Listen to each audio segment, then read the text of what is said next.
Assalamualaikum dan salam sejahtera. Saya Uman Haris. Anda sedang menonton Pantau Agenda Reformasi. Laporan pertama yang kita ada untuk jam ini adalah Datuk Seri Ahmad Zahid Hamidi mengemukakan representasi kepada Jabatan Peguam Negara untuk menggugurkan 47 pertuduhan pecah amanah, rasuah dan pengubahan wang haram membabitkan Yayasan Akal Budi yang dihadapinya. Peguam Hamidi Muhammad Noh yang mewakili Timbalan Perdana Menteri itu memohon Hakim Mahkamah Tinggi Datuk Colin Lawrence Sekera yang kini Hakim Mahkamah Rayuan untuk menangguhkan prosiding hari ini sementara menunggu keputusan daripada Peguam Negara Tan Sri Idrus Harun.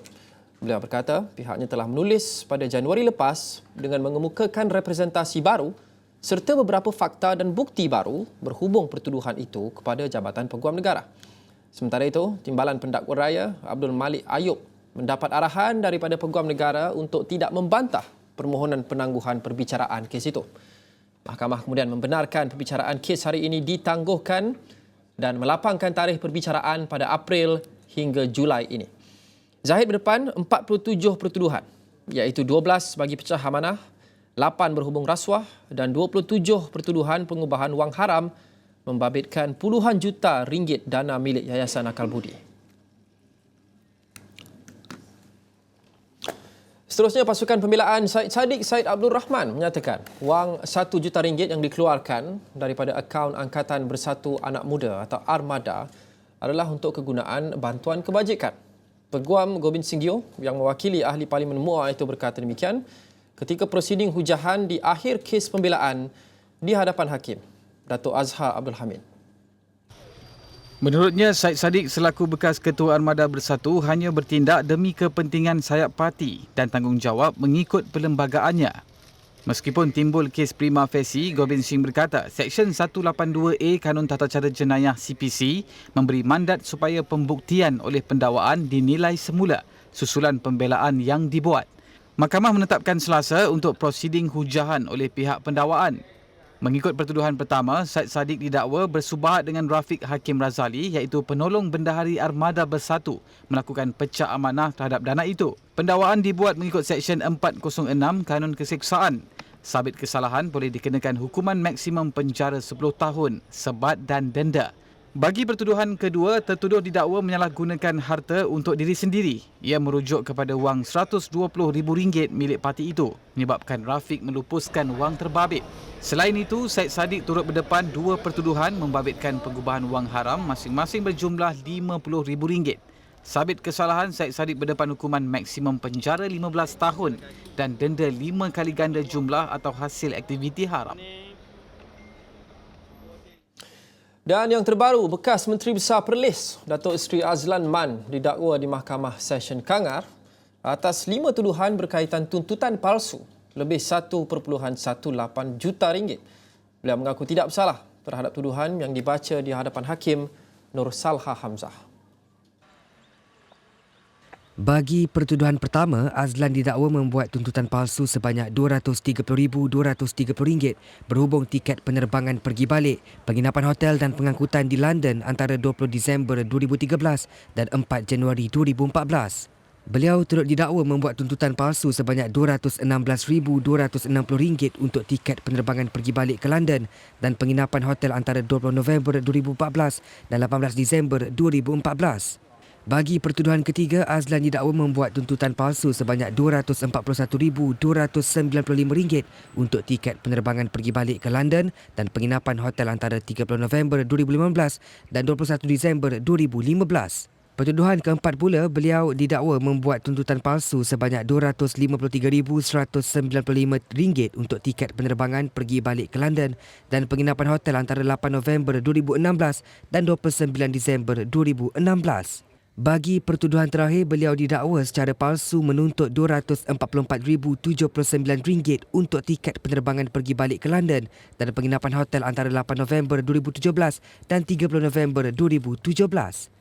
Azlan dibenarkan diikat jamin RM50,000 dengan seorang penjamin dan diarahkan menyerahkan pasportnya kepada mahkamah. Mahkamah kemudian menetapkan 12 Mei ini sebagai tarikh sebutan semula kes di Mahkamah Kuala Lumpur. Azlan diwakili Peguam Burhanuddin Abdul Wahid manakala pendakwaan dikendalikan Timbalan Pendakwa Raya SPRM Ahmad Akram Gharib. Azlan 64 tahun menjadi Ahli Dewan Undangan Negeri Adon Pauh pada 2013 hingga 2018 sebelum memenangi kerusi Don Bintong dari 2018 hingga tahun lalu sebelum tewas pada PRU 15. Azlan yang juga Menteri Besar Perlis dari 2013 ke 2022 juga gagal mempertahankan jawatan Ketua UMNO bahagian Kangar pada pemilihan parti itu baru-baru ini. Baik, fokus kita dalam rancangan ini adalah memantau agenda reformasi dan penting untuk diingat semua laporan berkenaan dengan kes yang masih berjalan ini adalah tidak bersalah selagi sebelum sudah dibuktikan bersalah melalui semua proses undang-undang yang sewajarnya. Tapi ia menghidupkan kembali perbincangan berkenaan dengan perjuangan kita dan reformasi yang dijanjikan untuk memerangi rasuah dalam segala aspek tadbir urus negara yang merupakan salah satu janji utama kerajaan ini sebelum mereka menjadi kerajaan sekalipun. Ini yang saya mau bincangkan untuk episod ini. Saya bersama dengan Datuk Dr. Anis Yusal Yusof, pengarah UM Lead Universiti Melaya yang menyertai saya secara atas talian sekarang. Datuk, pertama sekali, kira-kira 4 bulan, lebih sedikit daripada 4 bulan, kabinet baru, kerajaan baru ini berkuasa memerintah Malaysia. Apa penilaian dan pembacaan Datuk berkenaan dengan skor mereka dalam inisiatif reformasi untuk menentang atau membendung rasuah dan penyelewengan? Terima kasih Saudara Rahman, soalan yang sangat baik. Saya tidaklah keep score tetapi hanya sekadar memerhati banyak kenyataan-kenyataan yang saya dapati yang memang sangat baik dalam konteks ada keinginan untuk kita memperkemaskan tata kelola, governance lebih baik, memerangi rasuah. Tapi pada masa yang sama kita juga melihat ada beberapa perkara yang boleh dilihat sebagai bertentangan dengan tata kelola itu sendiri. Jadi rakyat saya pasti sedang memantau dan melihat kesemua yang sedang berlaku dalam 4 bulan yang baru lalu. Tapi yang penting pada saya rasa kalau kita bercakap tentang reformasi itu tidak akan berlaku hanya dengan cakap-cakap atau dengan kemahuan pada sesuatu benda. Dia perlu berpaksi kepada transformasi yang benar-benar berlaku dalam institusi ataupun dalam undang-undang. Jadi yang itu masih kita menantikan. Banyak undang-undang yang kita sebut, malah undang-undang itu telah pun dikaji dan ditulis zaman saya bekerja lagi. Yang boleh yang sepatutnya diketengahkan cepat sebagai contoh pendanaan politik. Itu antara perkara yang memang semua pihak pun mengharapkan dapat dilaksanakan segera tentang isu-isu yang berkaitan dengan politik, dengan tadbir urus politik itu juga yang saya rasa penting untuk kita beri penekanan. Sebab kes-kes yang baru saudara sebut tadi semuanya ada kaitan dengan salah guna kuasa kedudukan yang berkaitan dengan politik. Jadi itu penting untuk kita kalau kita membuat sebarang skor, di situlah mungkin nampak kekurangannya. Jadi saya harapkan, saya pasti dengan komitmen dan political will yang ada, yang disebut oleh Yang Berhormat Perdana Menteri, boleh diterjemahkan dengan segera melalui undang-undang yang dapat memperketatkan dan benar-benar mengawal selia reformasi rasuah yang kita cakapkan ini. Adakah Datuk memaksudkan bahawa perlu ada undang-undang baru yang khas untuk memantau reformasi pembendungan rasuah ini, atau adakah Datuk maksudkan pemantapan undang-undang sedia ada dalam agensi-agensi sedia ada? Dia ada banyak. Sebenarnya usaha ini telah pun dimulakan seawal 2019. Kita kalau saudara masih ingat, pernah dulu kita ada plan anti rasuah yang ada 115 inisiatif di dalamnya. Kalau dilihat, mungkin pihak Astro boleh buat satu senarai panjang untuk dilihatkan berapa peratus daripada inisiatif telah dilaksanakan. Ini akibat pertukaran kerajaan berkali-kali, pertukaran Perdana Menteri. Jadi sama ada kita perlu membuat satu stock taking, melihat kembali apa yang dah dibuat, apa yang belum. Dan kalau yang belum, kenapa tidak dibuat? kerana semua itu ada kepentingan dan perlu diingatkan plan anti rasuah nasional yang dibuat dahulu bukan milik mana-mana kerajaan, itu adalah plan yang dibuat untuk negara, yang dikaji oleh pakar-pakar yang pada ketika itu kami menggunakan data dengan bukti empirikal. So ini bukan hanya ambil daripada angin dan dijadikan plan. So plan ini adalah plan yang bersumber. Kita juga membuat foresight, melihat ke hadapan apa akan berlaku pada Malaysia by 2030. Jadi ada foresighting, ada data analysis, dan plan itu benar-benar dan sebagai buktinya, kalau saudara masih ingat, tahun pertama kita melaksanakan plan itu, skor kita dalam Corruption Perception Index naik daripada skor 47 naik ke 53. Ranking daripada nombor 1 naik ke kedudukan 51. Itu ada bukti impact, maknanya plan itu ada kebaikan dia. Tapi malangnya plan itu plan dilupakan. Jadi saya mungkin kalau saudara sebut reformasi hapuskan rasuah dalam konteks nak memantau, kita ambil plan yang sudah ada tu dan dilihat kembali, dan apa yang belum dibuat, kalau masih ada keperluan sekarang perlu dibuat, kalau tidak perlu diberi justifikasi kenapa rancangan itu sudah tidak perlu dilakukan. Ya. Kerana Plan ini dikendalikan sebelum ini. Plan Anti Rasuah Nasional 2019 hingga 2023, Dato', dikendalikan oleh GIACC atau Pusat Governance Integrity dan Anti Rasuah Nasional yang berkait rapat dengan Institut Integriti Malaysia, di mana Datuk mempunyai penglibatan sebelum ini.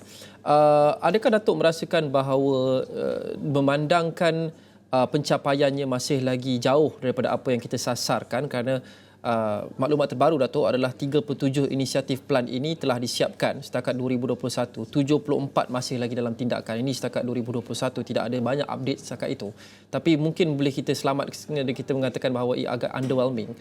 Ada sebarang perubahan atau pembaharuan yang perlu diletakkan pada plan ini untuk menjadikan ia lebih relevan dengan keadaan semasa, dengan polisi kerajaan yang baru dan sebagainya? Itu sudah semestinya, sebab kita dah berlari masa. Plan itu adalah plan 5 tahun dari 2019 ke 2023. Jadi sekarang ni dah 2023, sepatutnya selesai, hampir selesai. Hujung tahun 2023 ni patut selesai ke semua 115 inisiatif yang kita gariskan dulu. Tapi seperti saya sebut, hanya 37 yang selesai dan ada 74 yang masih belum dilaksanakan atau masih dalam perancangan. Jadi saya rasa masih tidak terlewat untuk kita lihat semula, sebab kalau kita tak buat, perlu kita tengok kalau sepatutnya benda ini dilakukan sebagai midterm review, tapi ini dah hujung end of the year review, tak apalah, masih lagi perlu untuk kita lakukan. Cuma yang merisaukan saya, saudara sebut agensi-agensi yang saya pernah bekerja dulu, tapi saya difahamkan GICC sudah ditiadakan. Ya. Jadi kalau central agency yang bertanggungjawab untuk memantau, merancang sudah tidak ada, di mana siapa yang akan mengambil peranan itu? Itu bawa saya kepada soalan saya seterusnya, Datuk. GIACC itu bawa saya kepada soalan saya yang seterusnya, yang di mana setakat pemahaman saya, ia masih lagi dipertimbangkan untuk dibubarkan GIACC ini, dan dalil yang diguna pakai oleh kerajaan adalah ia melakukan fungsi yang bertindih dengan SPRM. Apa respon Datuk? Kalau nak ditanya siapa agensi bertindih, mungkin saya orang yang paling layak untuk menjawab soalan itu, sebab saya pernah bertugas di semua agensi yang ada perkataan integriti. Di Institut Integriti, di Pusat Governance Integriti, di Suruhanjaya Integriti, agensi penguatkuasa, dan pernah juga duduk dalam panel penasihat, panel perundingan di SPRM. Jadi saya tahu bahawa agensi ini ditubuhkan dengan keperluan tersendiri, dan kalau ada pertindihan, kenapa benda ini tidak dibincangkan tahun 2019? Kenapa sekarang baru disebut? Sedangkan sepengetahuan saya, ini memang agensi ini ada peranan yang berbeza-beza. Satu yang merancang, membuat planning dan sebagai central agency. Jadi kalau macam kita ada EPU, Economic Planning Unit, yang merancang plan ekonomi negara kita, GICC adalah governance planning unit, adalah unit merancang governance tata kelola negara. Jadi dia perlu ada satu central agency. Takkanlah kita nak letak peranan nak merancang dan memantau pada agensi yang dipantau. Saya rasa itu tidak tepat. Ya, apa yang Datuk maksudkanlah GICC merancang dan memantau dan SPRM lebih kepada menguat kuasa. Betul. Okey. Banyak lagi yang kita nak bincang, Datuk, tapi kita perlu berhenti rehat seketika. Kita akan kembali selepas ini bersama dengan Datuk Dr. Anis Yusal Yusof. Jangan ke mana-mana.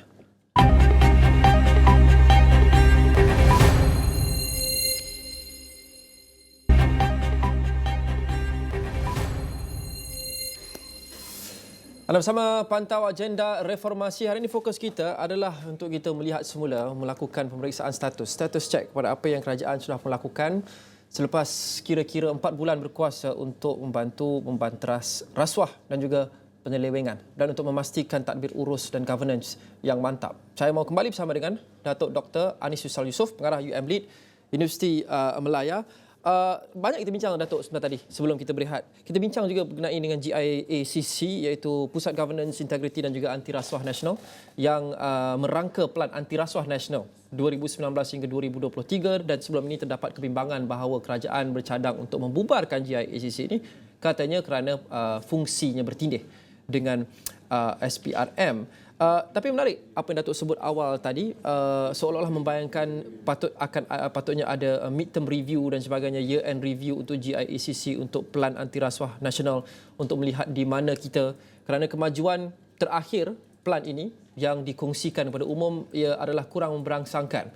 Kira-kira 30 lebih daripada inisiatif sudah dilaksanakan, 70 lebih masih lagi belum dilaksanakan.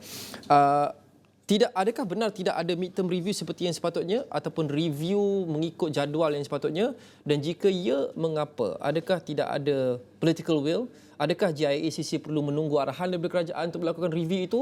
Bagaimana ia berfungsi dan berjalan, Datuk? Soalan yang baik, tapi tak perlu ditanya kepada orang yang bertanggungjawab. Saya sukar untuk menjawab soalan itu, tapi yang saya tahu sebab ramai former colleague saya yang masih di situ, mereka cuba berusaha membuat sebaik mungkin. Tapi kalau mereka diberi arahan agar benda ini mungkin ditangguh kemudian, ini tak perlu, dan mid-term review saya tahu dibuat, tapi dibuat dalam keadaan bahawa dia tidak melihat keseluruhan. Dia mungkin merasakan setengah-setengah. Ini masalah bila bertukar kerajaan. Ada yang kerajaan merasakan bahawa pelan ini dibuat oleh kerajaan sebelum ini, maka ini bukan pelan mereka. Saya tak pasti kalau kita, negara ni ada rancangan 5 tahun. Takkan bila kita bertukar kerajaan, maka setelah rancangan 5 tahun itu nak kita buangkan atau digantikan. Sebab ini adalah ada kesinambungan. Perlu kita menghormati pelan-pelan yang dibuat ni, pelan untuk negara, kebaikan negara. Jadi tidak kira siapa juga yang menjadi kerajaan, usaha itu perlu diteruskan. Jadi kalau kita mengubah mengikut rasa kerajaan-kerajaan tertentu, maka sudah tentu kita akan sampai bila pun tidak akan dapat menyelesaikan masalah yang dihadapi. Sebagai contoh, kalau kita melihatkan dalam konteks procurement law, undang-undang yang berkait dengan sistem perolehan kita, dah tentu untuk kita menentukan di mana peluang dan ruang rasuah berlaku. Sebab dilaporkan di peringkat dunia, OECD mengatakan bahawa ruang cara yang paling mudah untuk mengambil atau merampok harta negara adalah melalui perolehan awam, public procurement. Itu ada bukti, ada data. Jadi kita perlukan satu mekanisme dan yang lebih baik untuk mengawas dia, menentukan bahawa sistem perolehan kita lebih telus, lebih baik. Dan ini ada dalam pelan anti rasuah. Jadi itu bukan kemahuan mana-mana negara, itu keperluan pada negara kita untuk kita menjadi lebih baik. Sebagai contoh lain, kalau kita bercakap tentang whistleblower protection, sudah tentu kita mahu agar ada undang-undang orang yang menjadi whistleblower itu mendapat protection. Dia tidak menjadi bahan pula oleh orang yang dia cuba melaporkan. Sampai bila kita akan terus takut untuk melaporkan walaupun kita tahu ada sesuatu perkara buruk yang berlaku dalam negara. Jadi saya boleh senaraikan banyak lagi usaha. Jadi reformasi dalam konteks nak hapuskan rasuah tak boleh hanya kita lihat dalam konteks undang-undang SPRM saja. Dia ada banyak benda-benda lain yang perlu kita lakukan.